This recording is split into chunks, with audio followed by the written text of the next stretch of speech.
В CS2 перед самым крупным турниром вышло небольшое обновление, которое весит около 17 мегабайт. Но речь пойдет не только о нем, ведь в сеть слили знаменитый мод Classic Offensive. Почему же Valve его отменила и кто же виноват в утечке? Об этом и поговорим. Так что приготовились внимательно слушать, смотрим спонсора и погнали. Хочу вас познакомить с совершенно новым проектом CS1, в котором можно испытать удачу и выбить дорогой дроп. Тем более, что в народе водится поверье, что шансы на новых сайтах гораздо выше. А самое главное, что вы играете против таких же обычных игроков, что и вы. Вам лишь остается выбрать, в какой игре. Будь то Classic, где вы скидываете в общий стак скины, и чем больше положите, тем выше шанс на победу. Или же старый добрый Coin Flip, эдакая дуэль с подбрасыванием монетки. На сайте также есть и партнерская программа, в которой, позвав друзей, можете получить дополнительный баланс. А если еще и используешь мой промокод, то получишь $2 при регистрации и 10% пополнению. Так что бегом по реферальной ссылке в описании. Ну что же, как обычно, разработчики не могут сделать все либо заранее, либо без каких-либо багов. В сегодняшнем обновлении пофиксили окошко с новым предметом, ведь прошлое его поломало, и оно тупо не выскакивало, когда вы получали новый предмет, а цифра возле кнопки инвентаря только увеличивалась. Так вот, это и пофиксили. Также помимо фикса, все модельки сувенирных кейсов, скажем так, текущего мажора, обновили в игре, добавив в них параметр, который в случае особых кейсов будет отображать прикрепленный брелок. То есть, до стадии плей-офф вы будете приобретать обычные сувенирные кейсы с данного турнира, а уже на самой стадии плей-офф будут как раз таки кейсы, на которых будет висюлька, говорящая о том, что в данных сувенирках лежит оружие с прикрепленным брелком, который хранит в себе лучший момент матча. И да, вам не обязательно приобретать пропуск, чтобы купить какой-либо из кейсов на мажоре. Ну а теперь наконец-таки переходим к новостям. Как говорил ранее, билд мода Classic Offensive слили в сеть. И произошло это сначала на 4чане, а потом уже и в социальной сети X, бывший Twitter. Те, кто не знаком, что это за мод-то такое, коротко поясняю. Classic Offensive — это воплощение старых механик франшизы Counter-Strike вперемешку с новыми и созданная на основе CSGO. И если вы не в танке, то наверняка слышали, что Valve недавно отменила данный мод и даже запретила команде Classic Offensive выпускать его вне Steam.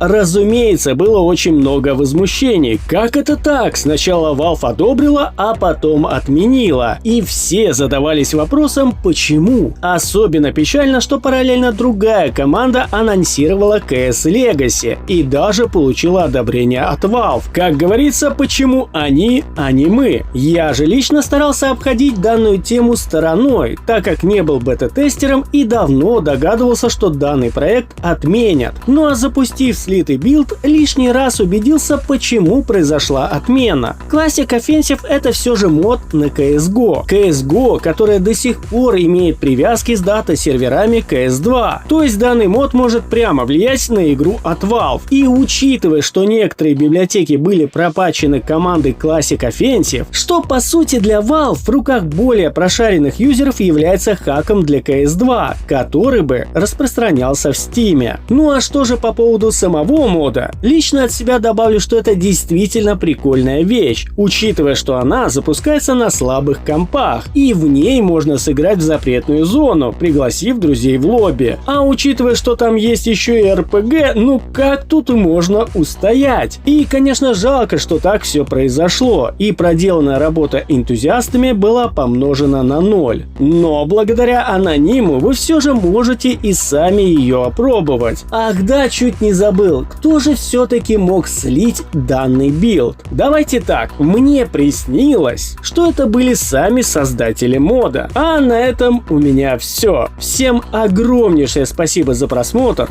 всем пока и удачи!